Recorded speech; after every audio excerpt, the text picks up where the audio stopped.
organizations need to become intentionally developmental. Improving these sort of inner worlds and the technical skills of your employees is literally the primary driver of the organization, that everything's done to intentionally develop people.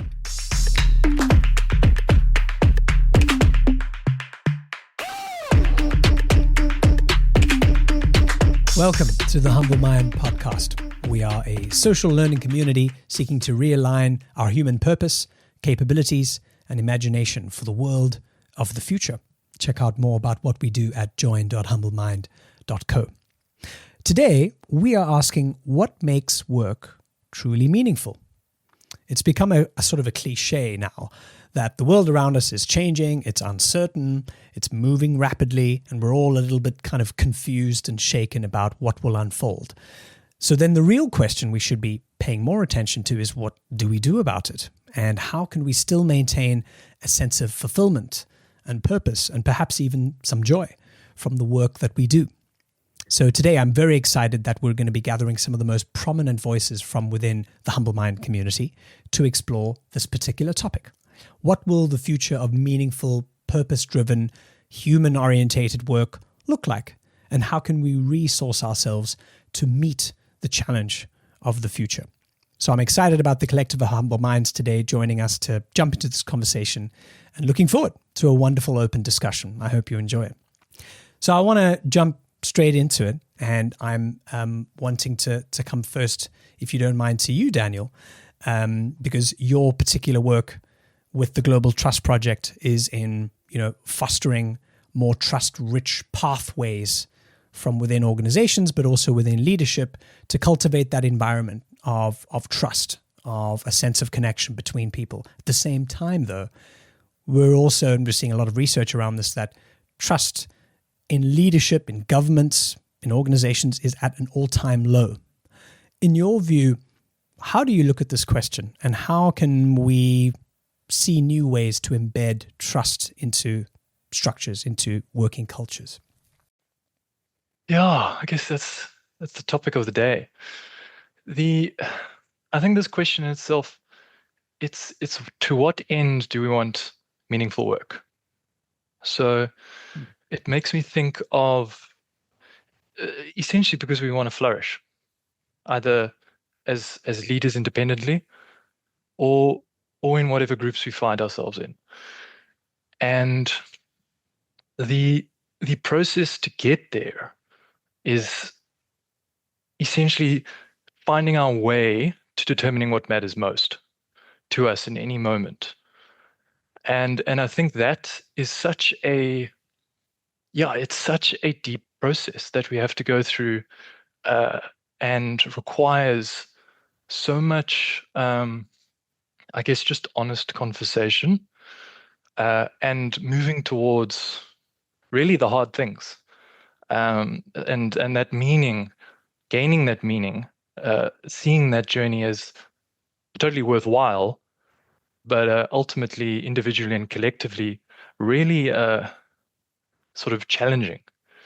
And the structures to do that, I guess, is looking at primarily how do we present what matters most through the way that we communicate, and getting this strategic narrative in such a way that we want to collectively move towards this flourishing. And so I think that's the first thing that comes to mind. Yes, it's great. I love the use of the word flourishing, because it's true. It's not just surviving, but also looking how we can create net new positives out of what we do at work. And that is where the meaning comes from ultimately. I'd love to hear what Sarah thinks about this, because Sarah focuses a lot with, with working with leaders, and her work in the Experience Accelerator kind of focuses a lot on leadership development and culture, specifically around how leaders can embrace younger working cultures, specifically around Gen Zs. So Sarah, I'm curious as to think, what you think around that term flourishing and how that applies to the work you're doing. Yeah, it's interesting, because I think what we're seeing is our earlier career professionals are actually calling some of us older folk out on what intentional, purposeful leadership looks like, and calling us out on the fact that we're not actually living anywhere near those principles. I've spent a lot of time thinking about this recently. I see that the tyranny of the short-term profit, stock market, stock price, we're almost seeing a kind of a return to that, away from perhaps some more inspirational leadership. And that is, for me, seems quite short-sighted when we're operating in a state of complexity which is higher than ever. David Snowden has this great Kinefin model that helps us understand how our decision making and our problem solving should evolve depending on the situation that we're in. And arguably, we can say, well, we're definitely in complex, some might say chaotic times, but complex times. And there isn't a right or a wrong answer. We're operating in constant paradox. Our decisions are dilemmas, not clear black and white ones. And I think the very best leaders, Alex, that I work with are able to manage this cognitive complexity and recognize that they're leading in paradox and that there isn't one right answer. And I think this is what many people find really hard, is that as humans, we crave clarity and we crave to arrive at a solution, and that we're in a world where that just isn't possible. So leaders that, again, are able to cope with this cognitive complexity are able to make decisions based on scenarios, not on finite 1-0 type decision making, are really making, are really going to lead us out of this, I think. I love what you said about sort of this idea of principled leadership, which I think everyone can immediately make sense of. But can you talk a little bit more about what you mean by that cognitive complexity? What does that look like? Where does the complexity come from? It's, in simple terms, it's the ability for us to hold multiple, potentially conflicting futures in our heads at the same time. So I don't think there's any, well, I won't talk in absolute. I don't think there's many people that would have predicted the headlines that we've been seeing over the past, 2 months or so, a year ago or 2 years ago. And yet, here we are living, very interesting times. And so I think it's that ability to not put all your chips on black, right? But it's rather the ability to say, okay, well, the future may evolve in this way, or this way, or this way. It's often easier to sort of think about it in terms of 4 extreme scenarios that you then monitor to see, okay, we're heading more in this direction or heading more in that direction. And for most of us, this is really, really hard to do, because we're confronted with this very short-term planning and time horizon often when we're leading organizations. And so often with what happens with being able to balance and sort of reconcile a heavy cognitive load requires you to have a couple of tools or sort of processes that you can depend on, that you can work through for yourself in order to just cope and ultimately build a sort of a mental resilience. And those are great words, but it's hard to kind of really, make that felt as a continual impact. And I know that John with us also, he focuses a lot on helping professionals kind of not just with those sort of mental fitness tools, but in many ways overcome a sort of a sense of insecurity, where a lot of the time that motivation or that ability to cope with cognitive loads, even on a good day, might just be too much. John, I wonder what kind of pops out for you at this particular point in what we're talking about here. And the work you do. 2 things really. I always think of that, sort of in self-awareness versus self-management. And when I see ethical leaders, really strong, good ethical leaders, they have the ability to have strong self-awareness. They understand, what actually makes them tick inside, and they have a great understanding of their, inner, and parts of their being, shall we say. And at the same time, they have the ability to be able to self-manage. So, as Sarah was saying there, you can have different scenarios, but how do you tilt into them different scenarios? How do you address when you've got, let's just take an Elon type situation. How do you self-manage? How do you deal with that? That comes back into self-awareness. And, within, what I do within coaching shoes, it really is that connection, that self-awareness. So when you're confronted with, right, we're going to do this, you don't just go, what? You actually go, hang on a minute, I'll get this. Emotional me has seen this before. Let's get logical me into gear here, and I self-manage. So I try to always put that into them two elements: self-awareness and self-management. It's a great way to separate those two in a way: self-awareness, self-management, and how they're both tools that you can use. But I suppose it's learning about when and how to use those that indicates the hallmark of a great leader, of someone who is able to manage themselves, and because of that, then I can effectively manage others around me too, and create that sense of culture, that sense of glue that makes it feel safe, and that people can feel creative and curious in that environment. Yeah. What's interesting with that is that we have traits in us, yeah? We're kind of hardwired with our traits, and, it's sort of like 50% of our traits we're going to be born with, and the other 50% we kind of learn in young age. But self-awareness is very much habit driven. There's habits we can develop. And that's really when we get into that, mental agility, mental fitness, whatever we call it, sort of there we can really look at the habits that we can start to, sort of develop that allow us, to align to what are our traits. I want to bring Leonie into this now, because Leonie's the global executive search practice and sustainability lead of AIMS International. And from some of the conversations we've had, I know that she's obviously, got an interest in making sure these kinds of abilities to spot these kind of traits makes commercial sense. But I'm also interested to hear from you, Leonie. Is the sense of self-awareness and kind of these almost self-management skills something that you think jives with how you're seeing executive talent at the moment as well? Or is there a sort of a quiet revolution going on there? How do you see what's going on at that kind of top leadership level? Yeah, I think just maybe touching on the generational issue. I think we probably have too many baby boomers still in the room who are used to doing things quite differently.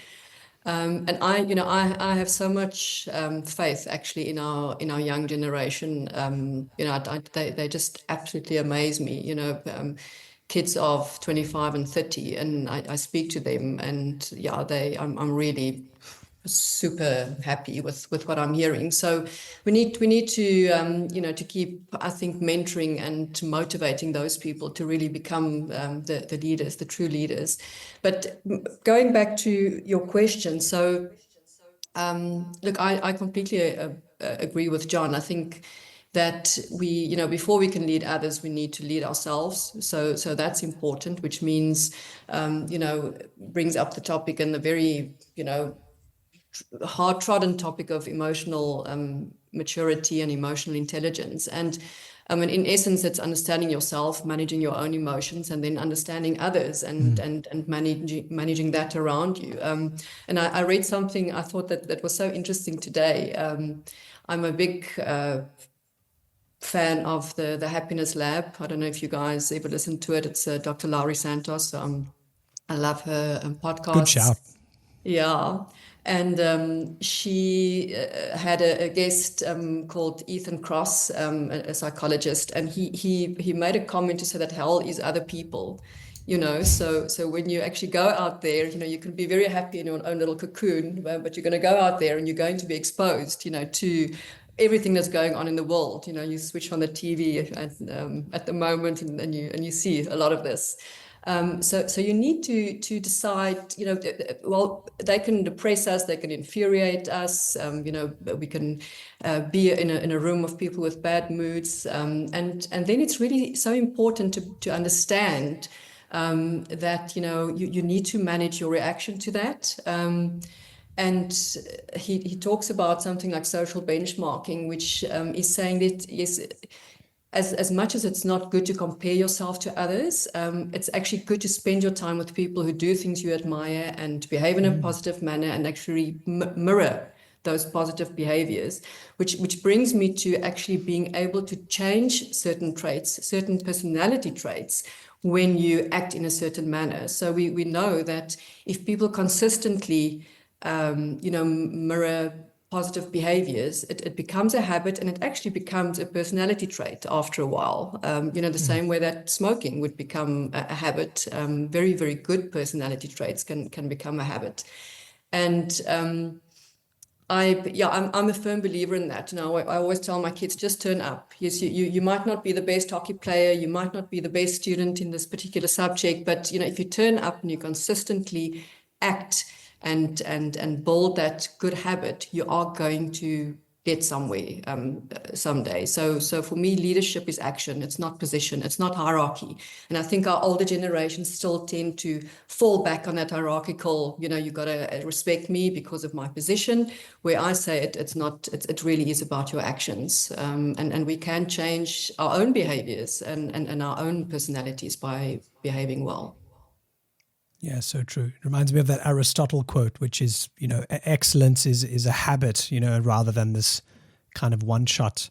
Yeah, and that's true. Isn't it interesting that the more we speak, especially around, you know, the kind of the purpose and the meaning of work in today's culture, whether or not you're, you know, under 25, it seems to be more and more in this direction of adding value at that real kind of personal level. You know, more and more, if, you know, someone's looking at job ads, or if it's about kind of looking at a board member position, or if you're trying to, you know, make a decision whether to start a business, so much of the consideration falls down to that. Is it going to be something that gives me stress? Is it going to be something where I have multiple learning opportunities? Can I work with good people? Can I develop my leadership capabilities? And somewhere way down that list, do we start thinking about money or how much, you know, there's so much of the personal kind of value element that seems to be baked in, which is now certainly more than ever just so important, which I think is great. I think that's good. But it's just cool to disagree slightly with that, Alex. I think what I see in the work with our Gen Z is that actually money is really important. This is a generation that's grown up with huge shocks. They've experienced economic crises. They've lived through a pandemic. And so what I see is you need to pay me a fair wage so that I can start to build some of the generational wealth that you were lucky enough to have. So I actually see money in the conversations I have with Gen Zs as actually being quite important. And it's very much linked to the discretionary effort that they're willing to put into their jobs, which is where we're getting some of the clarity that they require on what's the job description. Be really clear about what you expect and what you don't expect, which for some of our older generations, Gen X baby boomers, is perceived as lazy, work shy, entitled. And so I see actually the money thing is important with what you've described, which is alignment with my purpose, alignment with my values. But I think money and security is actually more important than we think for our Gen Zs. I'm going to agree with you, Sarah. It's so interesting that you make that point. So it's almost like it's like we want everything generation. We do want the balance, you know, we do want the purpose, but definitely they want to get paid. I'll give you a very funny personal example. So I've got my youngest daughter, who Alex has met, has always been the creative one, not interested in commercial anything. Okay, not interested in business. She grew up in a house. We talk business around the dinner table every night. Always been, you know, ballet, arts, drama. So she's just finished her master's in documentary film. So many years of studies and hard work. And she said, you know what, I've just realized that the best documentary filmmakers in Africa make no money. And guess what? I want to shop at Woolies because, that's what I'm used to. So I'm actually going to change what I do and use my creativity in a commercial environment. So she's completely pivoting, saying, I want to be part of business. Send me to Deloitte, send me somewhere. I need to be part of the action and the business. So, and I think it speaks to what you are saying. So, I mean, if we're thinking about like futures or futures, it's interesting for me to think of meaning and where we've gained our meaning over time. So 100, 200 years, it was the sort of the church or the religious institution of the time that gave people access to meaning.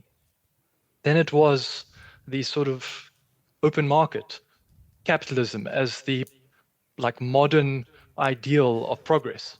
And we sought meaning in that. If we follow this path, all boats will rise. Going forward, and this is where sort of, I guess, the trust angle comes in, is that we've lost an immense amount of trust in both of those forms of meaning giving, meaning making for people in their working lives. And that has been sort of transferred to our more immediate relationships, individuals, and our communities. So people trust a influential figure on social media more than an institution. And it's interesting to think, okay, in as the Gen Z coming up, I don't know where I fit in. I don't think I'm Gen Z, but I think they will find more meaning possibly in applying themselves to their manager, to really help support the vision of their manager, as opposed to the organization. And the saying goes that you sort of leave companies because of managers, but I don't know if that's going to be amplified. I guess it's a question. One of the things, I'm 55, I have no clue where I fit into which gen. But watching and just being in the workplace myself, I feel like, in the 70s, early 80s, there was a separation between work and personal. And I feel like that there was a sense of community outside of your work. And then some point in the late 80s, early 90s, it became all about work, also coinciding with social media. And so there was this slow disconnection from our personal communities. And so I feel like in the past 10 years, we found ourselves in these disconnected states, completely connected with our work, whatever that may look like, but also feeling deprived of this sense of community and enrichment and meaning. And so it's like, okay, my workplace should provide me these things because I'm connected to it so often. We've lost our boundaries to our professional life. And so now it was this sense of, looking for this connection, and my workplace should have this, and it should provide me this, and my coworkers should make me feel this way, and my manager should acknowledge this about me. And recognizing, yes, and a connection with our community outside of work also provides that enrichment and meaning. And so what I feel like the Gen Zs are bringing into the picture is this sense of balance. Just from within my own family, being able to have a really strong sense of themselves, being really aware, being able to differentiate between reactions and responses, and understanding the value in acknowledging both of those, being able to connect with their peers, but not just their chronological peers. Like I'm just taking the personal reference of my nephew who's turning 30 this year. he can sit and connect with people of all ages, contributing and taking value from those conversations. And so I feel like what the Gen Zs are kind of the areas that they're illuminating is this sense of balance, not only within their personal life, but also within the work life. And so I feel like they're actually coming in with a really sweet spot of balance, of finding meaningful work and purposeful work, but at the same time, not allowing themselves to be completely absorbed and connected to their work, and recognizing that the personal is also really important to kind of acknowledge and nurture. And I appreciate that they're calling their professional spaces, they're calling them out. Because just because you've been doing this longer certainly doesn't mean that you're more creative or more this or less this. I think we get a chance to really see people for who they are and what they're bringing for the table, and not how long they've been on this planet or how much experience they've had in X, Y, or Z field. Yeah, that's well said. And I think a lot of that probably has to do with the fact that, you know, there's a level of being technology native, where if you're kind of just growing up with technology all around you, you're sort of fast tracking some of the education in a way, where whether it's, you know, being in front of social media or YouTube, and of course those have side effects too. We don't have to go into all of that as well, but the kind of the omnipresence of technology, especially if you're younger and younger and technology is exposed to you, there is, I think, the ability to almost grow up faster in a sense, where some of these principles and some of these values I can now kind of realize and hold for myself. And yeah, once I enter the job market, actually, these are the things that are going to matter to me now. And I've actually got certain values and principles I've already formed about that. So yeah, there might be, you know, good and bad on that. But maybe just on the concept of technology, coming to Rebecca, for you, I know that you work a lot with business owners, small business owners, and specifically the big technology at the moment, AI.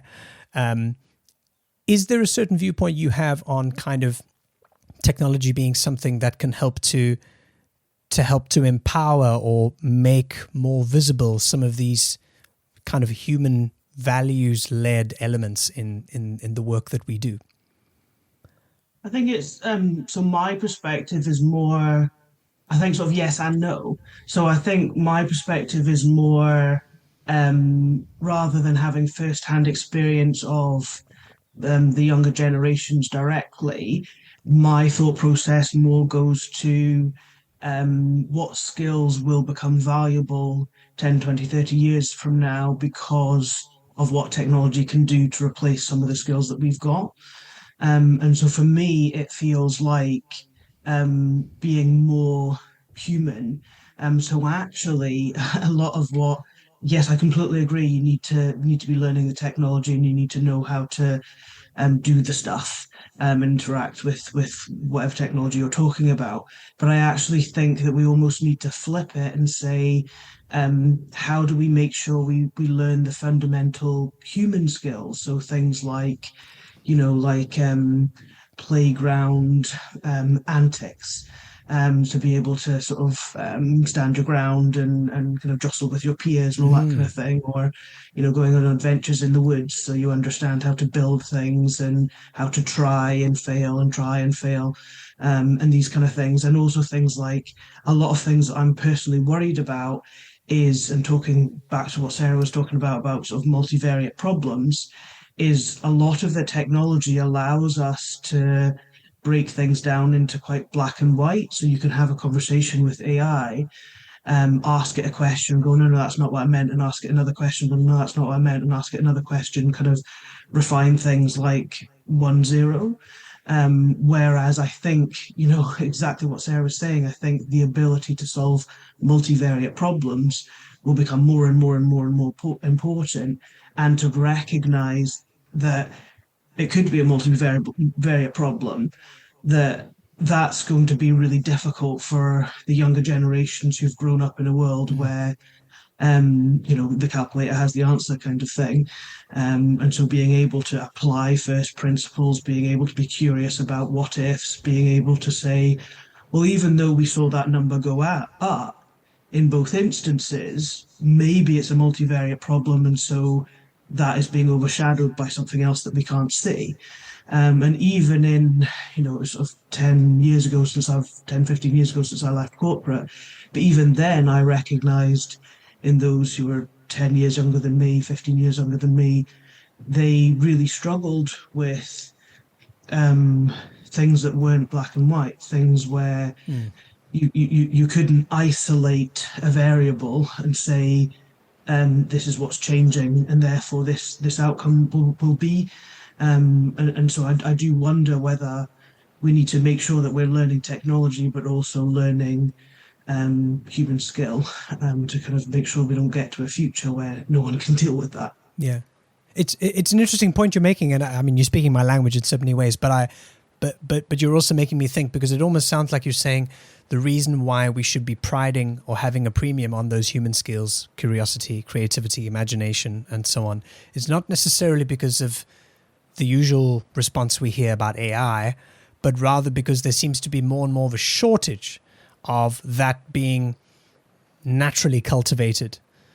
And so we need more of them because we're just running out of people who are naturally curious and creative and can channel it in a certain way. And I think that the education, sort of all of us are crying out for, oh, education needs to teach us how to use ChatGPT, and education needs to teach us how to use these new technologies so that we don't go into, the big bad world and not know how to use these things. And I'd agree with that to some degree. Of course, you do need to be mental if you couldn't use a computer, sort of thing. But I do think, like, the soft skills, where's the emphasis on that? Which a lot of it is learned through things like, collective play, and like building a den in the woods and stuff like that, which is harder and harder and harder for people to do. And we just did a survey with early career professionals moving into the workplace. They gave school or university a score of 4.4 out of 10 for their readiness to cope with work. And so I think I 100% doubled down on what you said, Rebecca. And I think generative AI is really hollowing out early career roles at a pace that we truly don't understand. So when you've got Tableau, Power BI, all of these tools essentially doing what we might think of as the original grunt work that sat in early career roles, I think the problem that you're describing is accelerating at a pace such that we are at severe risk of having cardboard managers in the next 5, 6, 7 years because they haven't been able to, cut their teeth. So taking the playground example and moving it into early career roles is what I'm doing. I think the problem is pretty dire already.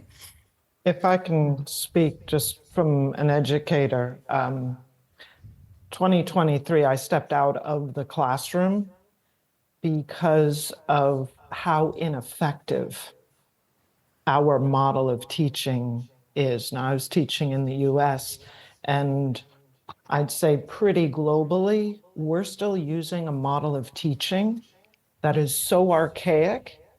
A classroom with seats in it, a person sitting in front with the latest and greatest tools to help make the students brighter and more effective. Part of the reason why I stepped out of teaching, because of the lack of acknowledgement of how radically the students were affected by their isolation during COVID.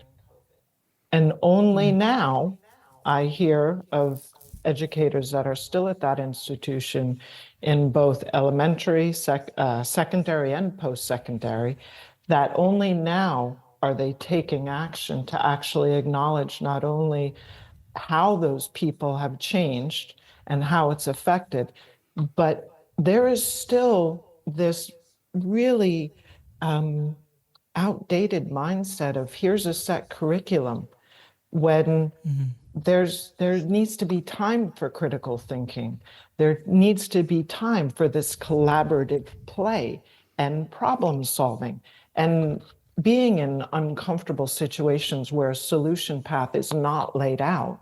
And I think that's one of the things is, with technology, we are so accustomed to having our solution path laid out, whether it's coming from AI or some Reddit thread, whatever it is. And it's being able to instill a sense of confidence in people of all ages that you can construct a solution path. And what does that look like? And that takes creativity, that takes courage, and it does take collaboration.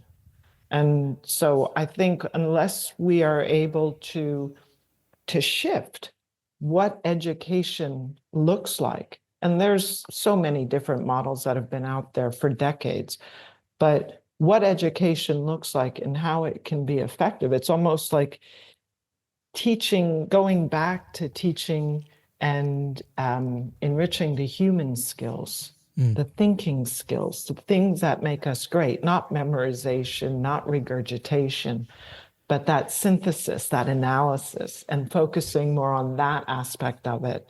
And so, I'm going to. It's well said. And I think if you take a moment to just zoom out and see how our conversation is progressing, when we kind of started out looking at, the current working world, and we've actually sort of almost moved back in time to the point where we're looking, I suppose, here in the sense of what you were talking about, Rana, is like early child development, where we're looking at the basic development and learning and the environment of what happens and how formative those skills, those first kind of social and interaction skills are, and how they lay the basis for everything else that's to come from there. I know that Ennis specifically works with, I suppose, creating digital learning experiences, and he has some of the projects that he works with at Obami actually relates to learning experiences that he designs for kids. I wonder, Ennis, if you might want to share what you think about what, where we are in the conversation. Yeah, definitely. So my sort of oversight from the topics you put out was like, it kind of sounds like a interviewer's prompt that you were to get the best, whether it's customer, whether it's colleague, whether it's child kind of thing. All of those values are what we kind of need going through them. And it does go back to the sort of early childhood development phase. The skills that are being taught, as Rana points out, are sort of outdated. I mean, you're trying to be relevant in this day and age. You need sort of durability, and that can come through play, that can come through leadership. I was actually funnily talking to someone at the weekend, and it's sort of the big chasm between school leavers, people go to university, the devaluation of degrees, and actually I said my kids are quite a small school. Should we not be sort of trying to bridge that leadership from, let's say, having people doing internships or teacherships, the students who are not ready to make those life decisions? I know this is not a new idea, but it allows them to see leaders who are leading the school. It allows them to breach the kind of workplace, let's say, skills that they don't have, the durable skills, the personal skills, the trust elements, the sort of leadership skills that you don't get. Yes, you get them in the playground, as Rebecca mentioned, but they need to be refined before you go into a workplace. And actually that kind of giving people vocational training, and so they kind of experience with sort of very young kids as well as older kids through, gives them the sort of the real world experience that would then lead them to a sort of a job that is meaningful, where they can apply those skills in the workplace, add value, and have an understanding of all the sort of aspects: emotional adaptability, learning, influence, and community. But it's a broken system for sure, but it's having the time and actually having the leaders, the people who are self-aware in the space to sort of impact the young is the big problem, I guess. Yeah, I think maybe to add, I mean, we're talking sort of through, the progress from, early education, tertiary, starting work, etc. And I think that the one thing that we really need to keep in mind is that when it comes to your C-suite, executives, what makes a really brilliant leader at board level, at executive level, it's really not the technical skills, is it? Yes, of course, you need to, learn technical abilities. And, in South Africa, if you're a chartered accountant, for example, that's where you're going to make all the money. It's a very technical degree, so everybody wants to employ you. And in your first sort of, 5-10 years, you're definitely going to be ahead of the curve, as opposed to the person who starts doing a BA degree. We call, the joke goes, what's the difference between a BA and a pizza? A pizza can feed a family of 4. Yeah, so this is the kind of stuff that children who study BA degrees actually go through. And when you look through the career progress, what makes a fantastic leader? It's things like empathy, emotional maturity, emotional intelligence, the things that you mentioned, Alex, adaptability, influence, being able to influence the room, to read the room, to actually lead and inspire people, to be a motivational leader. And I really find that it is what makes the difference. Yes, of course, we do see the examples and the bad examples, the bullies and the narcissists, and unfortunately, that will always be there. But, even Charles Darwin did studies on this to say, like, okay, so who's actually going to survive? What is the gene that's going to be survive? Is it the selfish gene? Or is it, the nice guy? And again, in a South African sort of, very conservative context, I always heard from my dad and my father, nice guys come second. That's you. If you're the nice guy, you're not going to win. And I absolutely disagree. And even Charles Darwin found that actually in studies, you have to be able to collaborate. You cannot exist as a single gene. You have to exist as part of that organism and that structure. And in this case, we look at the organizational structure and the company structure. And you need to be able to navigate through those structures. And that comes with all these skills that you guys are talking about, which is human intelligence as opposed to artificial intelligence. When you say organizational structure, it just comes to mind for me that for this future of, I guess, more meaningful work is organizations, they need to become intentionally developmental. So the act of improving these sort of inner worlds and the technical skills of your employees is no longer sort of a by and by thing that's kind of done on the side because you kind of have to. It sort of transforms to more like it's literally the primary driver of the organization, that everything's done to intentionally develop people. So yeah, thank you. I think that's a massive part of the future of Yeah, what can be I done. love that, Daniel. I think it's so important, and you find purpose in small things today. We all think, okay, like, what's our big life purpose? And at the end of the day, I didn't want to ever be in recruitment. I sort of landed. I wanted to be an artist, and then I wanted to be a TV producer. And my parents were like, no, those are not real jobs. So you're going to go and study something real.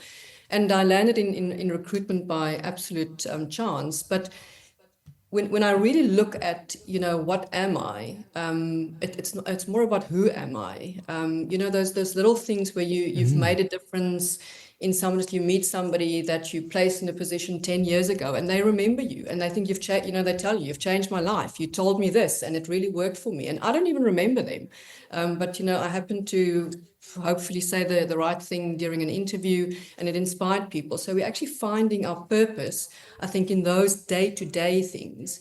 I'm not a business owner, or if I look at everything that I am, like probably 2 things are making money. The rest, and there's like 20 other things that I'm doing that I'm finding so much purpose and joy, and it's not about money at all.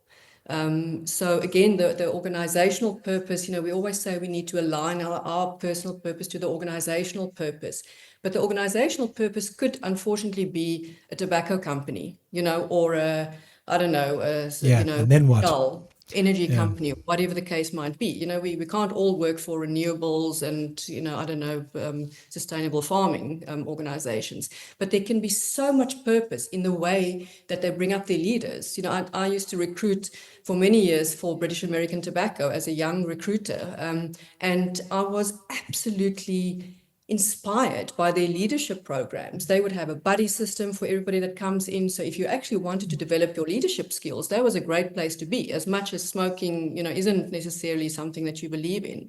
So I think we need to look a little bit beyond that. And I want to just stop with something that I'll always remember, and I think it was the guy at ShopRite Checkers back in the day. I think it was Whitey Basson, or can't remember who said what, but there was a conversation in the big in the boardroom where the one guy said, what, I don't want to develop and train all my people, because I'm just going to spend all this money on training and development and then they're going to leave.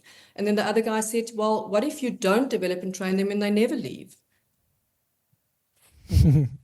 I think, Leonie, one of the great things you said there, something that I'm coming more and more into in leadership, is the statement of leadership purpose. And leadership purpose is something so different from company mission, company strategy. And in today's corporations, where there's just multiple change of organization, change, what I'm really being, so where I see hope in leadership is good leaders defining what is a joint leadership purpose that they can carry over multi-generational change in the organization. So when they're under pressure, what do we fall back on? Who are we? What do we aspire to be? And it transcends the organization changes. And that one really, really gives me a lot of hope in leadership going forward. Purpose, leadership purpose. It's strong and it's solid. It's something that can, that we can go through the multiple changes in organizations. So I'm seeing that as well. No, I really appreciate that connection, John, because I feel like corporations have become these entities and a corporate mission or a corporate purpose. And really, there is no corporation without the people. And so I feel like really taking ownership of that as the leadership team.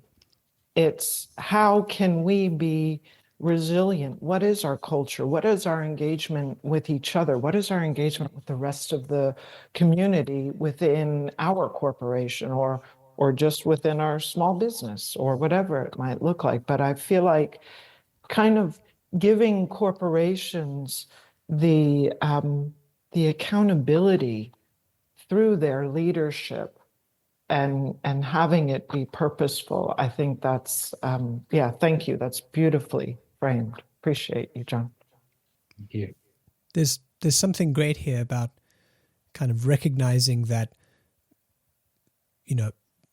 investing in purpose, investing in these human skills and those kind of personal bonds that allow that to develop and thrive and flourish within the organization, but also to Leonie's point, that just adds personal kind of value to the person who might go on and do other things, who might start businesses, go on to, new positions. Maybe they end up changing the world in some way.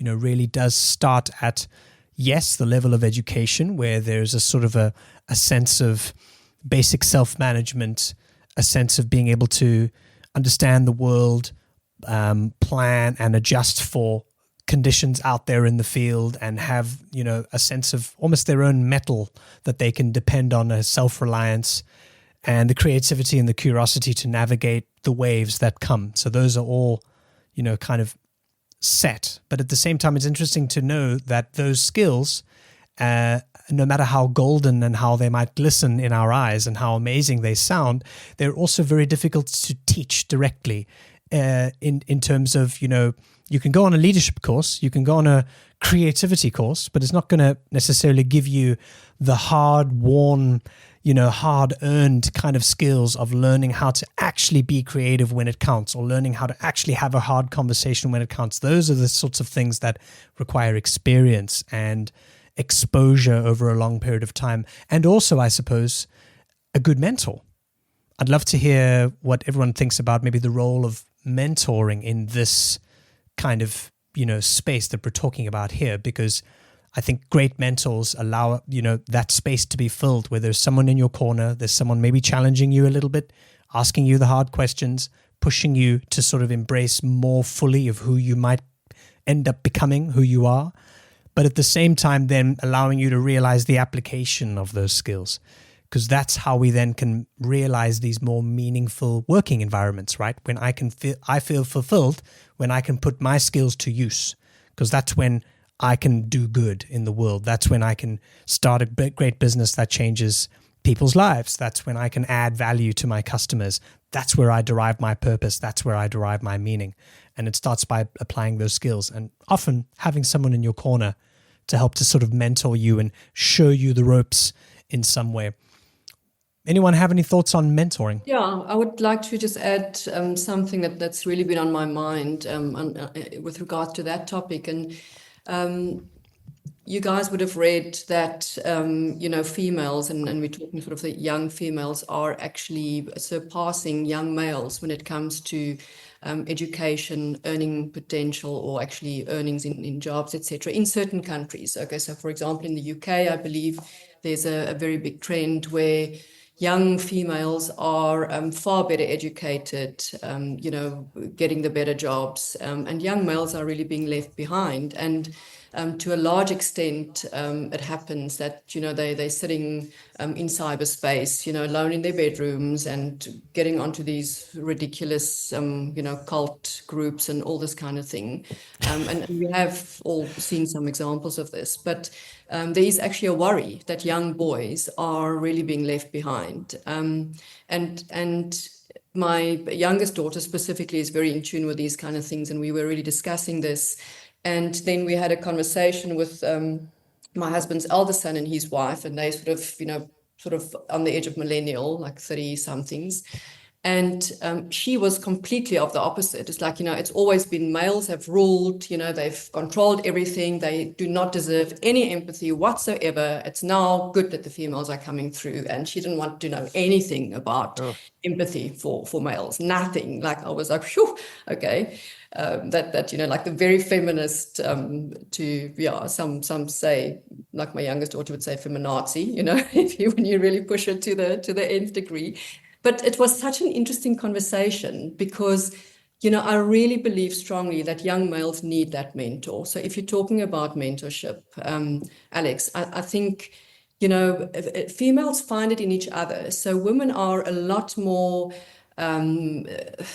prone to actually reach out to each other. We know this, when it comes to their emotional well-being, they will ask for support. Females, groups of females are always very supportive of each other. And I think it's so important that when John talks about that leadership purpose, and let's talk about responsible leadership, that we reach out to young men. My daughters send me their friends, and these are kids who are so well qualified. They are so smart. I spoke to a guy yesterday. He went and he did a master's in data analytics, and he graduated magna cum laude in Belgium, South African kid. He was for 2 years running the Oxford student. He's one of the smartest kids I've ever met. And actually, he doesn't have any understanding of where his career should be going, and he's too scared to look for a job because what if his current employer, finds out that he's sending his CV somewhere? And I'm amazed at the guidance that these young kids need. So I really love what you're saying. I'm going to agree with some of what you said, Leni, and I'm going to disagree with others. So if you look at the stats, the numbers aren't reflecting the barriers that young women encounter when they get their first promotion. Like, they're about 50-50 when they're coming in to the point, but then it's the first promotion when the numbers start to, and you must see this all the time in your practice. Of course. I feel that mentorship is important. Yeah, we're talking about mentorship is important, and the lack of sponsorship, particularly for females in the workplace, is a real issue. And when I say sponsorship, I mean that you're going to put some personal reputational capital on the line to say, I'm going to promote Rebecca. She might not have shown all of the capabilities, but I know, and I'm going to place a bet on her. And I think that that kind of is much more valuable than mentorship. You know, I was a startup, a late stage startup. Crumbs. I had so many mentors coming out of the woodwork offering me advice. That's not what I needed.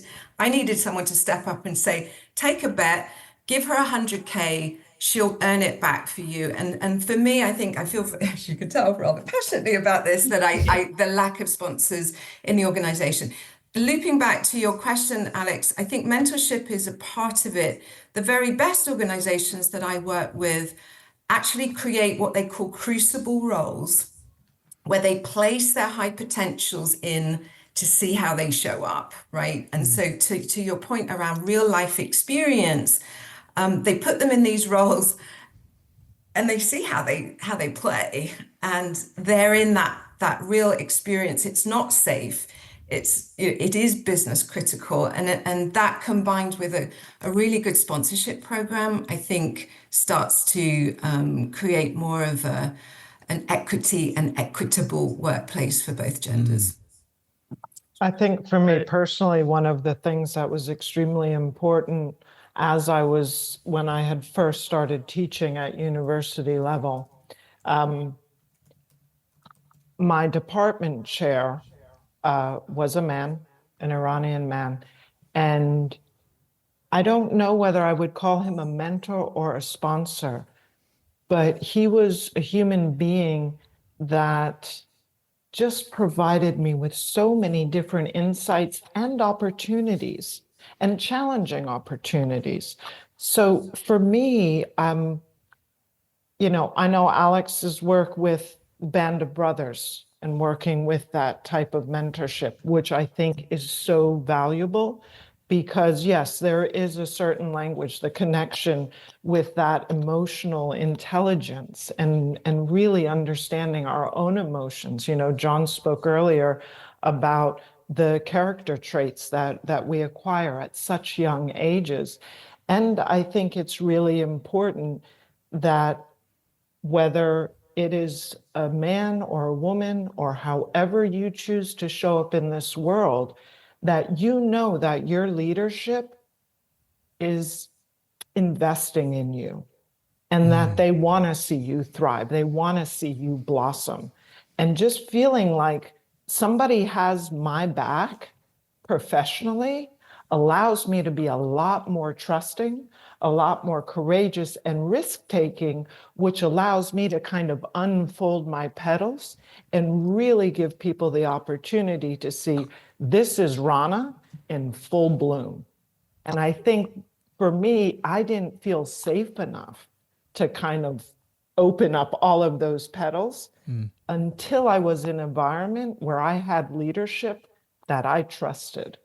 And so I feel like both that mentorship and that sponsorship, however we're instilling that sense of trust and modeling in real time behaviors that we can pick up as character traits, I think that's amazing. Embodied trust, going back to trust, right, Daniel? Yeah, they push you into the unknown. They make you believe you can leap across the chasm. And I think that this idea of mentors, as a title, it can just become another thing thrown into a development program. But it's like, how do you pair people? Because mentors, and I think where Alex also use of mentors, the hero's journey, is that for the mentor arrives when one is sort of accepting the call to adventure. So it's like that individual, when people are there, is how to pair them best with someone who's really gonna push them, who's with all the love in their heart, with all the skill and capability, integrity, benevolence, to really get them to I love that analogy, open up your petals. But also the person a true mentor is not just going to sit back. They're going to like actually also step up for you when you need them, but not when they're not mollycoddling you. So it's like, yeah, how that pairing, can you force the process? Yeah, I guess those are questions that come to mind. I think for me, mentoring is kind of, it gets banded around a lot in business. You know, sponsoring, I think Sarah said sponsoring. You know, whenever I'm working with any individual, you know, I'm always a bit cautious around find your mentor versus find your business sponsor. Because the business sponsor, you know, done right, is actually more powerful than a mentor. You know, for me, mentoring is always like you create a safe space and you can tell me anything and I'll guide you. But get a good business sponsor. You've got to earn that. That's a kind of respect thing. Yeah. You know, the next that senior leader with charisma, he's not going to put his charisma on the line for you unless you kind of earn it. So I tend to go down the discussions now, you know, sort of when it's like business value, career development, you know, who could be, you know, your business sponsor, and how do you make that business sponsor want to be your business sponsor? How do you convince them? And that's the area that I kind of find interesting now. Yeah. It breaks away from the rules of the mentor. John, if I may ask, how do you, you know, within the business leadership, how do you see a leader, almost to me, their experience allows them to see potential that the individual might not even be aware of. And so, yes, to me, the showing up is earning it. And, you know, if you're showing up in from a committed place, I might be absolutely clueless about the job I stepped into, but I'm showing up, and I might not be doing it as gracefully as some may want it to be, but X, Y, and Z business leaders are looking at Rana and they say, yeah, she's moving through cluelessly, and she's pulling these threads. She's moving while she's clueless, which is evidence of something. And so while yes, I don't know if I totally agree with you on the earning it aspect. And I feel free to push right back. I love that. I love chatting with you, John. Yeah, no, it's you know, it's just my experiences that you will find people that want to develop themselves in their career would normally latch on to a charismatic leader. There's always something in that leader. And normally to get that sponsor, that discussion behind your back, that guy's good, you know, or to invest time in okay, I'm going to help that guy. You know, I generally will encourage, like, what does it take for you to be my business sponsor? What do I have to do?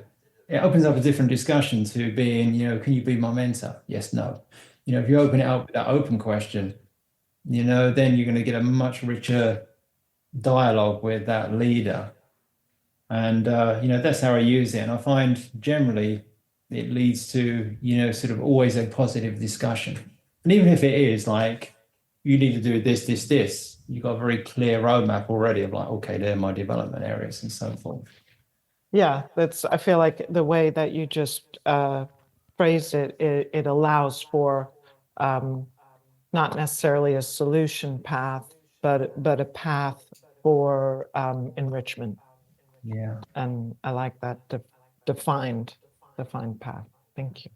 I have another, you know, thing in my head that's kind of going around. We're talking about gender in leaders. And, you know, I just feel like in leaders at the moment, you know, empathy, compassion, kindness is almost become like a forgotten word with the examples that are being pushed down on us.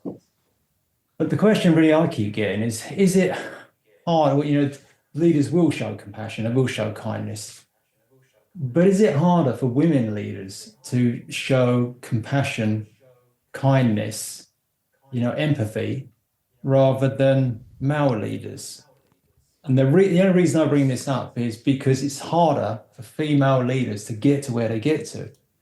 So I'm kind of interested in our thoughts around that one. Interesting. Yeah. I think my experience here is that female leaders have a much narrower set of acceptable behaviors on both the hard, the tough, as well as the softer or the compassionate. So I feel like if a man is able to show this range of emotions, or male leaders, the women have a much narrower set of boundaries that is deemed acceptable for the organization. In no small part due to societal conditioning. This is how we've been grown up. This is how we've been taught. And I think Pat Heim has done a lot of her work's older now, but a lot of work on this power dead even concept where, and Lena, you touched on it earlier, where women are actually really good at networking and connecting with each other, but we're also taught not to stand up, not to put our head too far, be nice, be kind, be caring. And so when you're leading females, it's very different from leading males. And so I'm not sure that male leaders necessarily have that same complexity that the research seems to suggest. Yeah, look, I definitely would agree with that, and this is not obviously not only in business, because if a woman is exceptionally passionate, and I can see there are a lot of passionate women here in the room today. You can very easily be called hysterical, as opposed to assertive or passionate, whereas a man is never going to be called hysterical.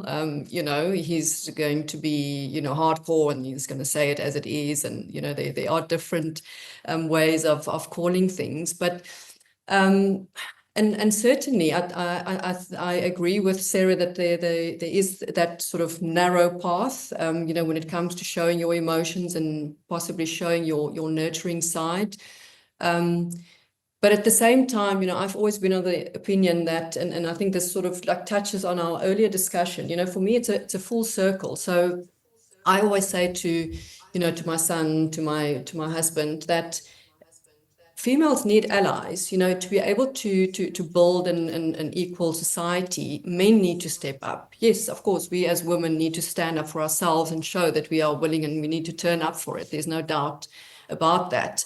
But we need men as our allies, because, if you're in a difficult situation, you can actually, point to your friend or to your husband, colleague or male colleague and say, look, this is not cool. You don't behave like this. And they'll take it from a man, whereas it's difficult to do as a woman in a particular difficult situation. But then that comes full circle, where I've always been amazed at, women who, especially sort of the desperate housewife crowd with respect, that will complain bitterly about their husbands. And then the way that they raise their sons are exactly the way their husbands were raised. And I'm thinking, well, you're not being a responsible parent or a responsible leader in this case. So I chose to show my son that he needs to be an ally to women, to not be a misogynist, to not be that person that I do not admire in a male. And the same with when I met my husband, he had two sons. My daughters were sort of teenagers, but he grew up in this very male sort of dominated environment. And I had to point out to him, he still does it sometimes when there's a bad driver in front of him. He says like, she's really not driving properly. And then I have to say, excuse me, it's a guy, sitting behind the wheel, because it's always the first thing is it's got to be a female, crazy female driver. So we do have those sort of things built into us. But I take that I need to mentor young men and young people who work for me, to be that nurturing leader. It doesn't matter actually whether they're a male or female. That's my responsibility as a mother and as a leader. Thank you, Leonie. If I can just say, I feel like as a female of color, as so many different labels that I could and have worked very long to kind of strip off of me. It is, I very much believe it is not up to whatever oppressed group it was. I mean, going back to apartheid, they needed white allies. It's having those allies that are other than whatever the limited population is. And also I've just recognized in my own personal work at how I have allowed these very limiting frames of mind to kind of be bolted onto my own personal mindset, and very consciously kind of pulling these frames apart. And it's something that is, it's perpetual. And I feel like by recognizing those limiting mindsets that have really allowed me to build these kind of self-oppressing behaviors, and also letting others know it is not up to the women in the room to change how women are seen. It's about everybody redefining and taking away these limiting boxes that we have, because it's just the same for male presenting individuals, that if they don't show up a certain way, they're labeled as X, Y, and Z. And it's like, I feel like getting to just exist, how I show up is enough. I don't need to meet this external set of ridiculous metrics where there really is no, like, I'm always going to fall short of them. And so I feel like kind of really deeply shifting our mindsets. And that, of course, it starts with me. And as John spoke earlier, starting with younger kids in educational spaces. Leonie, I cannot thank you enough for being such a mindful parent. It is parents like you that are giving us a next generation that are actually shifting that. So I really appreciate you. Thank you. And it starts by just showing up, doesn't it? Yeah, yeah. It's been an amazing conversation, guys. I really have enjoyed, where it's gone, and also how I still feel like we're very much, in a way, have stuck to the topic of what it means to sort of conceive of what a future working environment looks like, and where the meaning seems to be coming from different sources.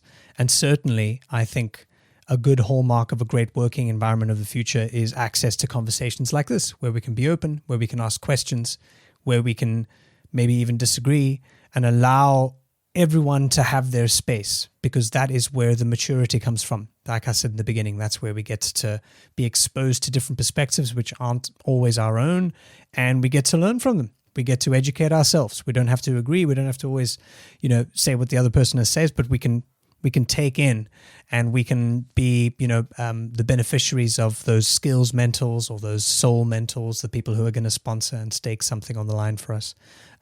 So it's been awesome. I'd love to go around really quickly to finish it up. Maybe everyone, you can give me a quick 20-second kind of just sign-off piece, if you like, about what you're excited about. Anything, it could be personal if you like, something personal, professional, but something that is kind of lighting up your world right now that has your attention, that you want to quickly share as a sign-off. Feel free to popcorn, whoever wants to go first. I'm Showing up. I go first. Oh, Rana, you Go. go first. No, go for No, it. you. I'm your Please. sponsor. Okay. You go. Come on, Rana, you can do it. Thank you. Showing up as me as best as I can, and filing our provisional patent and getting our first seed capital. That's it. Wonderful. I was just happy to what Daniel touched on in the beginning, that we're all collectively moving towards a kind of common goal, which is coming through the conversation. So that's, on light of this conversation, has kind of excited me at this moment in time. I'm kind of excited about Gen Z. We spoke in this discussion about boomers, yeah? Boomers, sometimes we forget, us boomers, when we have a discussion with Gen Zers, they always say, you took all the money, you took all this. And I always reply and say, you know what we gave you? And they look at me and go, what? And I say, unlimited choice. Unlimited choice. And what I'm so excited about Gen Z is how they're dealing with unlimited choice. Yeah, mine kind of builds on that. For me, it's the opportunity to be intentional, didn't really get a chance to. We talked a lot about what society does and what leadership does and what other people do. But I actually think if you take responsibility, there's a hell of a lot that you can do for yourself, especially if you're in an environment where people have said, yes, Rebecca, you can do whatever you want to do.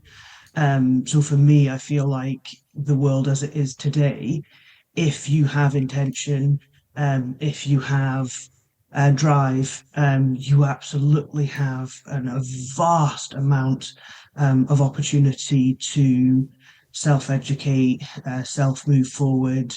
Everyone can, everyone can start a newspaper now. Everyone can start a business now. Everyone can. So for me, it's kind of deciding on your intention and then having the drive to fulfill it, which I'm excited about for me and for my children.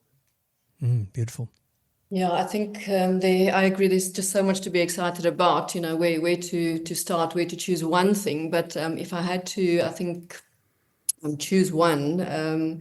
So I decided 2 years ago, at the ripe age of 54, to start doing reining, horse riding, reining, Western reining. Yeah, like wagon wheel and chicken shit country kind of stuff. But anyway, and I'm got myself a horse, and I'm learning, to do spins and sliding stops and all that kind of stuff. And it's just amazing what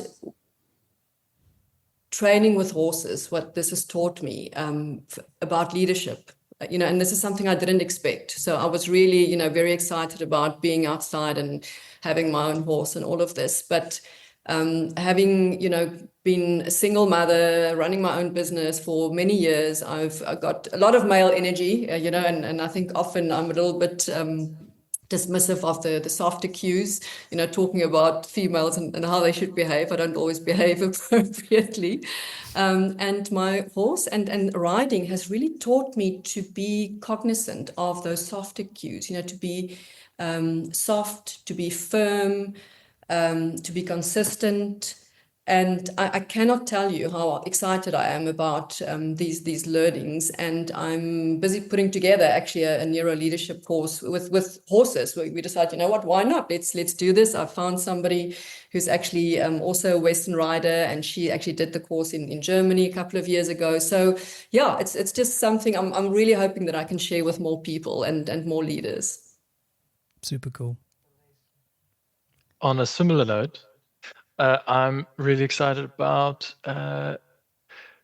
what it's like to live in a human body, and to go about doing all these things from that perspective. And I'm creating a guide, basically around the role of the body in leadership and trustworthiness. So I'm learning a lot. Fantastic. I'm excited to talk to you, John, about leadership purpose more. I think it's a really powerful idea that helps transcend the stratégie du jour, which creates so much disruption in sort of well-being, health, and productivity. And I love the conversation around the shift in education. So I noted down collaborative play, critical thinking, difficult conversations, creativity, limiting beliefs. And so if we can help our early career professionals with some of that stuff in a more intense way, that gets me really excited. Wonderful. And just lastly, from my side, I'm excited about more conversations like this, because not only does it tick a massive personal box for me in terms of getting great people in a room and allowing us to just see where the facts and the knowledge takes us, it also just underscores the real need for communities and building tight-knit, intimate, interesting little spaces where we can be vulnerable, we can share, we can learn how to trust, and we can pretty much practice a lot of the things that we've talked about in this conversation. And that's also why I think community building has so many gifts for us in this particular area, and certainly can help us realize more meaning within our work and within our lives. So thank you for being part of the journey as well. And thank you for being part of the conversation today. If you've been listening to us on the podcast, really hope that you've enjoyed it as much as we all clearly have. And we'll see you next time. Thanks for listening to this episode of Humble Mind. I hope you enjoyed it. If you're curious to take a look at our community, if you're not a member, you're missing out. Make sure you head to humblemind.co to check out more and to see what we're up to. I look forward to seeing you there. Until next time.